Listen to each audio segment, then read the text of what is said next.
ನಮ್ಮ ಹೆಸರು ಸಿದ್ದಪ್ಪ ಬಸವಣ್ಣಪ್ಪ ಗಾಳಪ್ಪನವ್ರು ಅಂತೇಳಿ.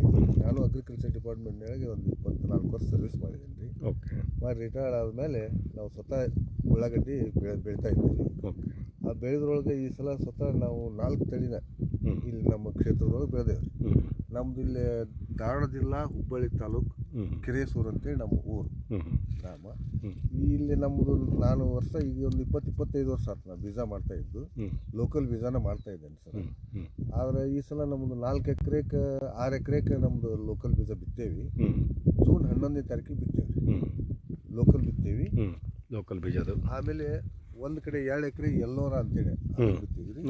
ನಮ್ಮ ಸರ್ ಶಿವಯ್ಯರು ರೈತ ಸ್ನೇಹಿ ಅಗ್ರೋ ಶಿವಯ್ಯನವರು ಅಂತೇಳಿ ನಮ್ಮ ಸ್ವಾಮಿಗಳ ಹತ್ರ ನಾವು ಲಾಸ್ಟ್ಗೆ ಅಂದ್ರೆ ಬೀಜ ಉಳ್ಳಾಗಡ್ಡಿ ಬೀಜ ಯಾವ್ದು ಒಳ್ಳೇದು ಬರುತ್ತೆ ಅಂತೇಳಿ ಸಂಪರ್ಕ ಮಾಡಿದಾಗ ರೀ ನಮ್ಮ ಶಿವಯ್ಯ ಪುನಾರು ಇಲ್ಲ ಇದು ಬಿಂದು ಅಂತೇಳಿ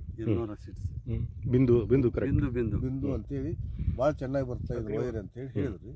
ಆ ದೃಷ್ಟಿಯಿಂದ ಒಂದು 4 ಪ್ಯಾಕೆಟ್ ಅವರಿಂದ ತೊಗೊಂಬಂದು ನಾವು ಬಿತ್ತನೆ ಮಾಡಿದಾಗ ಈಗ ಅದರದ್ದು ನಮ್ಮ ಲೋಕಲ್ ಒಂದು 3-4 ವೆರೈಟಿ ಏನು ಮಾಡಿದೇವಲ್ಲ ಸರ್, ಒಂದೇ ಫೀಲ್ಡ್ನೊಳಗೆ ಮಾಡಿದೇವ್ರಿ. ಮಾಡಿದಾಗ್ಯೂ ಕೂಡ ಇದು ನಮ್ದು ಬಿಂದು ಏನೈತಲ್ರಿ ಸರ್, ಬಿಂದು ನಿಜವಾಗಿನೂ ಇದ್ರದ್ದು ಗ್ರೋತ್ ಆಯ್ತು, ಇದ್ರದ್ದು ಜಾಸ್ತಿ ತೇವಾಂಶ ಆದ್ರೂ ಈಗ ನಮ್ಮಲ್ಲಿ ಲೋಕಲ್ ಅವೆಲ್ಲ ಹಳದಿ ವರ್ಣಕ್ಕೆ ಬಂದಿದ್ದಾರೆ.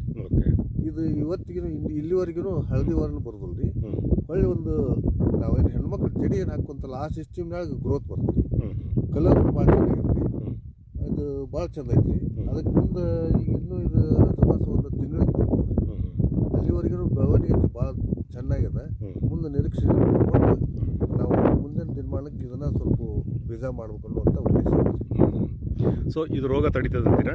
ಆ ರೋಗ ರೆಸಿಸ್ಟೆಂಟ್ ಪವರ್ ಐತಿ. ನಮಗೆ ಇತರೆ ನಮ್ಮ ವೆರೈಟಿ ನಾವೇ ಬೆಳೆದೇವಲ್ಲ ನಮ್ಮ ಸ್ವಂತ ಜಮೀನುಗಳು ಬೆಳೆದಾಗ ಅವು ಇತರೆ ಇದಕ್ಕೆ ಇಷ್ಟ ಸೇಮ್ ಮಳೆಗಾಲಕ್ಕೆ ಸೇಮ್ ನಾ ಎಲ್ಲ ಪೋಷಕಾಂಶ ಆಮೇಲೆ ಸ್ಪ್ರೇ ಇದನ್ನು ಕೈಕೊಂಡಾಗ್ರಿ ಎಲ್ಲ ಸೇಮ್ ಇಷ್ಟಕ್ಕೂ ಒಂದೇ ಮೆಥಡಿನೊಳಗೆ ಮಾಡಿದೇವೆ ರೀ. ಮಾಡಿದಾಗೂ ಕೂಡ ಇದು ರೆಸಿಸ್ಟೆಂಟ್ ಪವರ್ ಅನ್ನೋದು ತೋರಿಸತಿ. ಅವಕ್ಕೆ ಲೋಕಲ್ ವೆರೈಟಿಗೆ ಏನೈತಲ್ರಿ ಸ್ವಲ್ಪ ಮಜ್ಜಿಗೆ ರೋಗ, ಆಮೇಲೆ ಮೇಲೆ ಚುಟ್ಟು ಬೆಳಗಾಗೋದು, ತೇವಾಂಶ ಜಾಸ್ತಿ ಇದ್ದಲ್ಲಿ ಹಳದಿಯಾಗಿ ಸ್ವಲ್ಪ ಆಗಲೇ ಗಡ್ಡೆ ಬಂದಂಗನ ಆಗ್ಬಿಟ್ಟವ್ರಿ. ಇದು ಇವತ್ತಿನವರೆಗೂ ರೀ ನಮ್ಮ ಮಣ್ಕಾಲ್ವರೆಗೂ ಅಂದ್ರೆ 1.5 ಫೂಟಿನ ಲೆಕ್ಕಕ್ಕನ ಇನ್ನೂ ಭಾಳ ಒಂದು ಹಸಿರತ್ವ ಕಾಪಾಡ್ಕೊಂಡು ಐತ್ರಿ.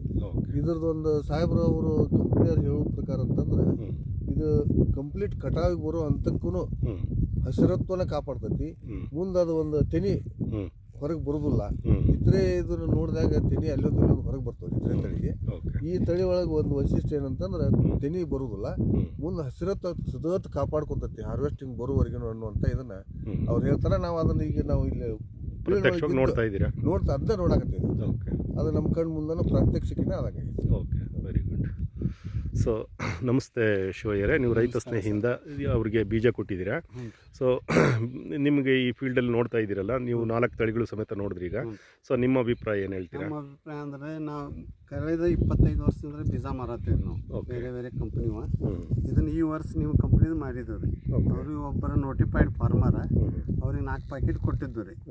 ಕೊಡಂತಲಿ ಅವರೇ 2-3 ಸಲ ಫೋನ್ ಹಚ್ಚಾರಿ, ಇಲ್ಲ ಸ್ವಾಮಿಯರ ನೀವು ಕೊಟ್ಟದ್ದು ಉಳ್ಳಾಗಡ್ಡಿ ಅದು 4 ಪ್ಯಾಕೆಟ್ ಕೊಟ್ಟದ್ದು ವೆರೈಟಿನ ಬೇರೆ ಐತಿ, ನಮ್ಮ ಫೀಲ್ಡಿಗೆ ಒಮ್ಮೆ ಬಂದು ನೋಡ್ರಿ ಅನ್ನಕತ್ತರ. ಅದ್ರ ಸಂಬಂಧ ಇವತ್ತು ಬಂದು ನೋಡಿದಾಗ ಆ್ಯಕ್ಚುಲಿ ಗುರ್ತಾಗತ್ತೈತಿ ಬೇರೆ ಕಂಪ್ನಿಗೆ ಏನು ಡಿಫ್ರೆನ್ಸ್ ಈ ಕಂಪ್ನಿಗೆ. Okay, thank you.